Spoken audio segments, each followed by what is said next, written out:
female strand of NUTV Sports here with former Northeastern Athletic Director Peter Roby. Nice to have you here today. Thank you, Pearl. Of course. So let's start with how you ended up at Northeastern. I know you coached collegiately for a while, so how was the transition to going from that to becoming an athletic director? Well, my coaching experience had a lot to do with me ultimately becoming an athletic director, I think, because of the appreciation that I started to get when I was coaching about all the other things that go into running an athletic department, and having interaction with people in the business office and people in fundraising and people in administration. You just start to appreciate all the things that go into allowing a team to function. And partly because of my experience as an athlete while a student athlete at Dartmouth, my coach had a profound impact on me. And so the combination of having a role model as a coach who kind of inspired me to want to think about doing that kind of thing on behalf of other athletes, and then the experience that I had at Harvard as a head coach, that kind of got me started thinking about being an athletic director. And so the interim step in that was going to Reebok and being an executive there for 10.5 years, and really understanding corporate America and how that all works. And I acquired just more skills around organizational administration and decision making, and the combination of being in a big organization with having been a coach and an athlete, it was kind of natural. So I came to Northeastern from Reebok to first run the Center for the Study of Sport and Society, which had been founded here in 1984, and really was, in essence, a social justice organization that happened to use sport to create social change. And was familiar with the program and took over for the founder, Dr. Richard Lapchick, and did that for 5 years before becoming the athletic director. Yeah, besides that, it's just, you've had 10 years here, so I'm sure you've made a lot of memories, and including one that probably is really profound now, the Beanpot Championship, first victory in 30 years. Yeah. So tell me about that. How was it to end your tenure here with such an exciting victory? It was really special. Really special, mainly because I think all of us associated with Northeastern athletics knew how important the Beanpot was to our fans and our former players. And to come up short a number of times over the last 30 years has been hard. And we've put ourselves in a position to have an opportunity to win it and just not been able to close the deal. And so we knew that we had a team good enough to win this year's Beanpot. And sometimes it's not always the best team, it's who gets the breaks at the time. But it was just wonderful to see it all come together. Really happy for the players, obviously happy for the coaches, especially Coach Madigan, who was a former player here and has wanted it for Northeastern for a long time. But most importantly, to see the stands, to see the student section, almost 2,000 strong, going crazy, enjoying it, rooting for Northeastern hockey. That really was the best part. To know that they had finally, their patience had finally been rewarded, and they got a chance to celebrate like all the other schools had celebrated over the last number of years. So that was really gratifying, and really glad I could be here to see it. Yeah, it was really exciting for me too, especially in the student section. The chants were really electric, so I can only imagine as an athletic director having to end on that note must have been awesome. Very special. Yeah. So just going along with the men's hockey team, so they're going into the Hockey East tournament right now, and they're looking to be favorites in a way. Do you think that they're how far do you think this hockey team is going to be able to go this year? Do you think they're going to have a historic run, make it to the Frozen Four? What are your thoughts on that? Well, like I said about the Beanpot, I think they're good enough to make a deep run in the NCAA tournament. We've got that kind of skill. I think Caden Primo gives us a chance to win every time we go out on the ice. He's that good, and he's played like it. And then with the kind of firepower we have, with the #1 line of Gaudette, Secura, and Nolan Stevens, that's as prolific a line as there is in college hockey. and yet we're starting to get some secondary scoring. We're getting scoring from folks that we need to get, scoring from, and so that's really fun to see everybody contributing. And so this team, I think, is built to make a run into the tournament. But what happens in tournament play many times is it's about matchups. Mm-hmm. And several years ago when we won Hockey East, we had the misfortune of getting matched up with North Dakota. Yeah, and they were loaded. Yeah. They were loaded, and they were clearly the best team in the country. Mm-hmm. And we were coming off a really crazy, intense run. Mm-hmm. We were a little bit banged up. We had guys that really weren't playing at their highest level because they'd been so physical trying to get through Hockey East. So the combination of drawing the #1 overall seed and then being banged up was not good for us. Mm-hmm. But going into this year, we have work to do yet. We have to get through Hockey East and the playoffs. But I like our chances. Mm-hmm. I like our chances a lot, and nothing would surprise me at this point. Yeah, and the past few weeks, the bottom 6 guys have been scoring, so that's exactly the type of thing we need going into Hockey East. Yeah, you want to be the kind of team that, if for whatever reason your first line guys don't produce, that you still have a chance to win. Yeah, exactly. And I think that's what this team has. They've built depth over the course of the last year or so, and so I'm excited for them. And what Bill Cohen and the men's basketball team has done is similar.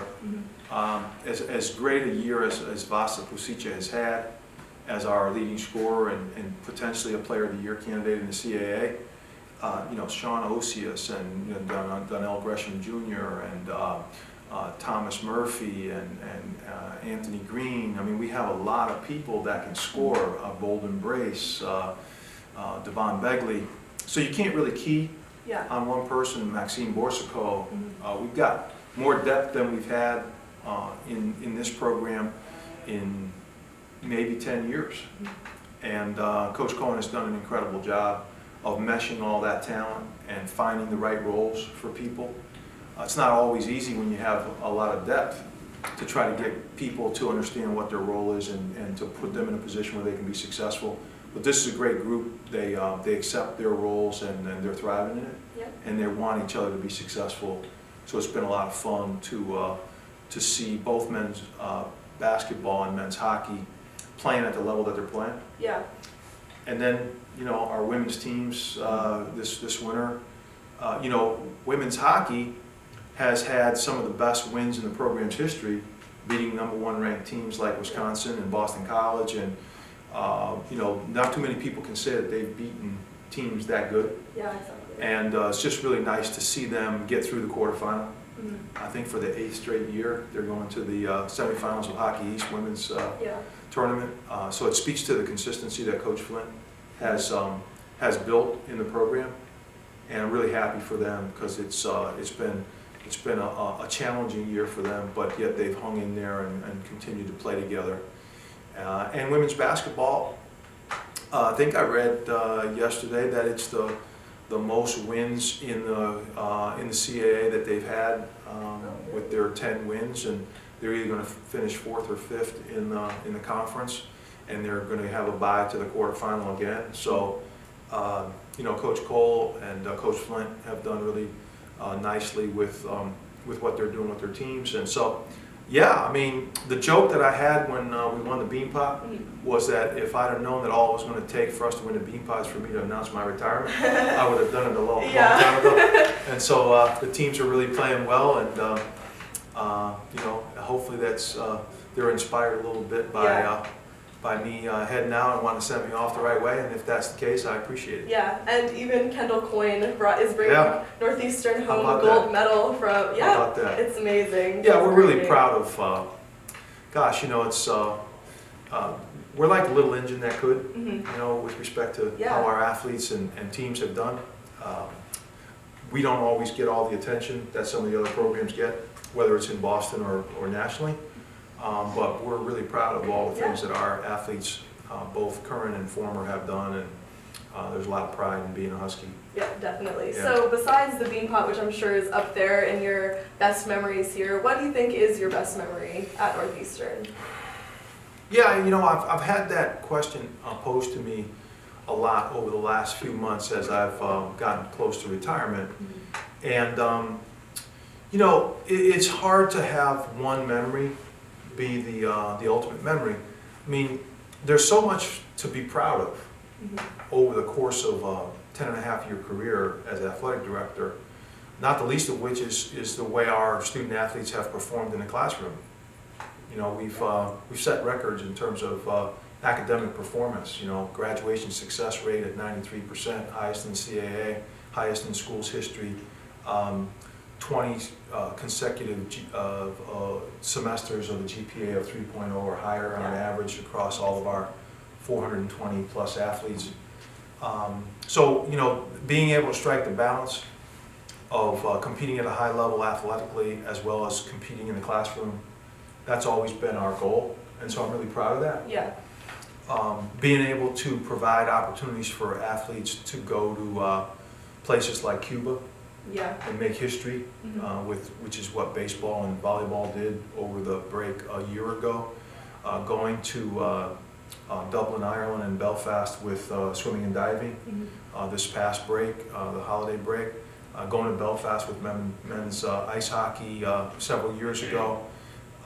You know, all those things I think have added to the educational experience of the athletes that have participated here. So I guess I'm more proud of the overall experience that we've been able to create here as opposed to one thing. Yeah. And just, I guess this might also be a difficult question, but has there been one moment that just has been really tough for you, like your toughest decision, anything like that? Yeah, I mean, I think it's pretty obvious the discontinuation of a football program has to be the toughest decision that we've had to make here and then to get through. You don't get into this business to take away opportunities from student athletes. You get into it to try to create opportunities for student athletes.